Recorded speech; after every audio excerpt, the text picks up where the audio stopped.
Hey boys and girls, how you doing? It's me again. Today I'm going to show you how I do ballasting. I just did one small one, but found out the camera wasn't on. So I have to do it again. Sorry about that. So what we're going to do is, what I'm going to do is show you the tools that I use. First tool that I use is a nice fan brush. It's called a fan brush, a blender brush. I use it all the time in my oil painting. It just blends colors in, but I got one specifically for this, nice and thin. Thin, thin, thin. The stiffer they are, the more they spread the ballast all over the place. I also use one of these brushes, standard watercolor brush, fine. That helps. It's also very light. It's only used for this. I don't use that for painting. I also use a pick for various times if I need to clean stuff out that won't come out, and also pick out some of the stuff that's been in there. Works very, very well. Also, I use a bright boy when I'm done, just to clear any of the stuff that goes, the Elmer's glue that goes on there. Now, I use just one of these. I do it by hand. Oh, one of the most important tools, this. All the hand, index finger, and the thumb. It works wonderfully well. Now, I usually do a whole entire foot, but I'm not going to bore you with that at all. I'm just going to do like 3 or 4 inches, come up to here, and I'll show you how I do it. I put it down this way. It's tedious, but it works for me.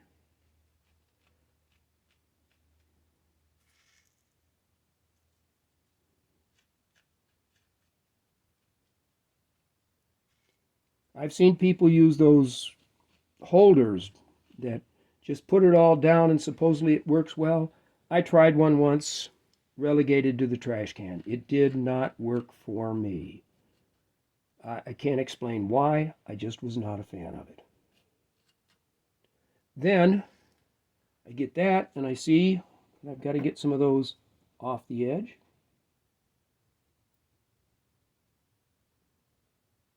Yeah, told you it was tedious and boring. But then I'm tedious and boring. Down the middle, I put down some, spread it down with my finger, broad part of my finger.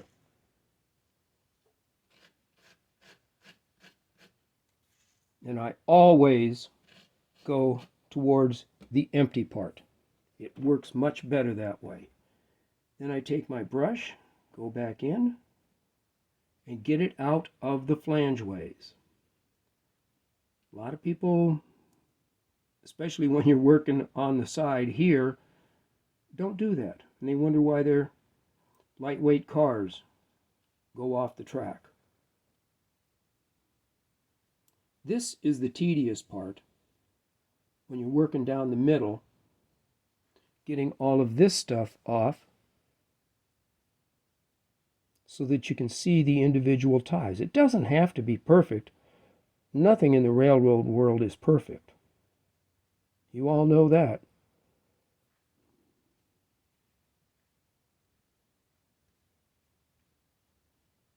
Yeah, told you it was going to be boring. Should have got yourself a cup of coffee before we started. At least you'd have something to do. Stir your coffee. I had enough of it this morning. I'm surprised I'm not shaking around like that. Then the little brush again.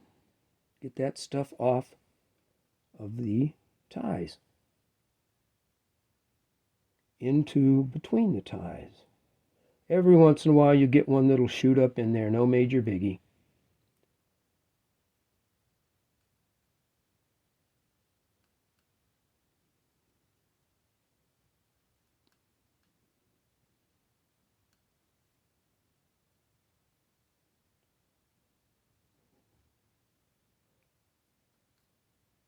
Okay, done there for the most part. See what happens when you push just a little bit too hard? The brush catches the edge of the tie and then pole vaults, catapults, whatever you want to call it, the ballast someplace else where you really don't want it to be.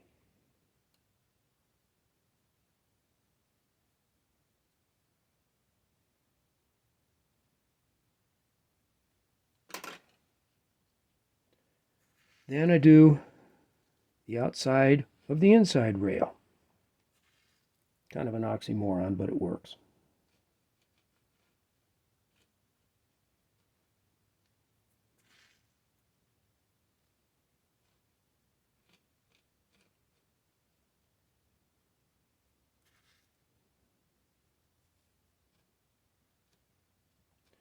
Okay.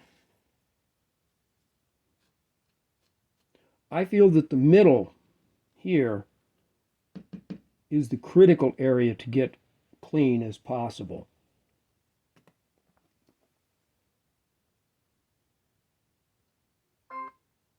Sorry, I had a message and it beeped.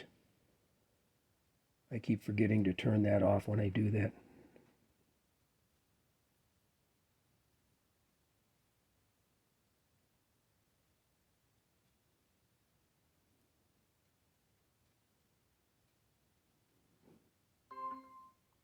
That's my other phone.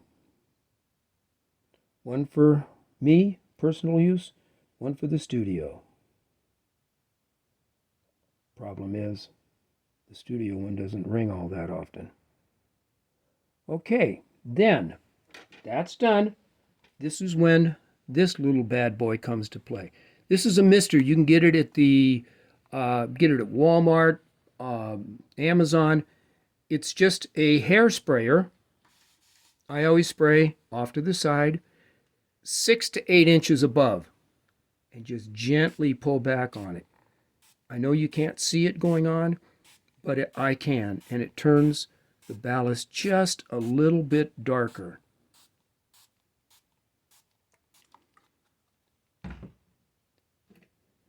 And then I come back in, and it doesn't spread around. You use one of these honkers, these, it comes out too far, too fast, too hard. It's a very hard spray on those things compared to the mister.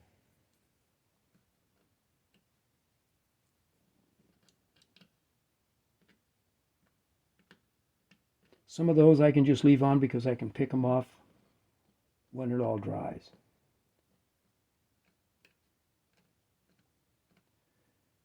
Then, very important, this is an old school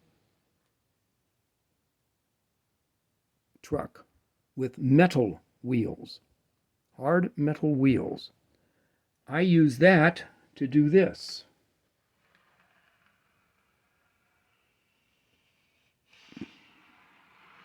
And I can actually hear when it hits a rock that might be on the inside here.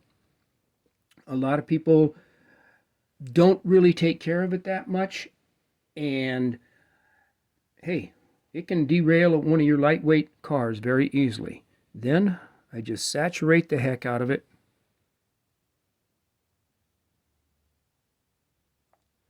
Like this.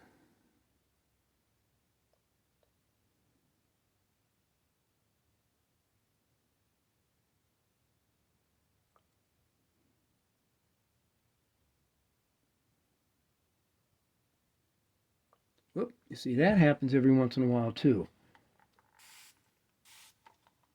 Just spray it again. Didn't get that wet enough. And that's how I do it. Use my methods. If you describe your own method, you put it up, let's look at it. We'll be happy to do that. But that's about it. See, when they're wet, sometimes they stick to the pick. Stick to the pick. There's, yeah, never mind. But that's it. And I have fun with it. And I hope you do too, if you try it. Let me know how it works. Stay safe. Stay happy. and a Happy New Year to one and all with your trains. Thank you much. Love you. Take care.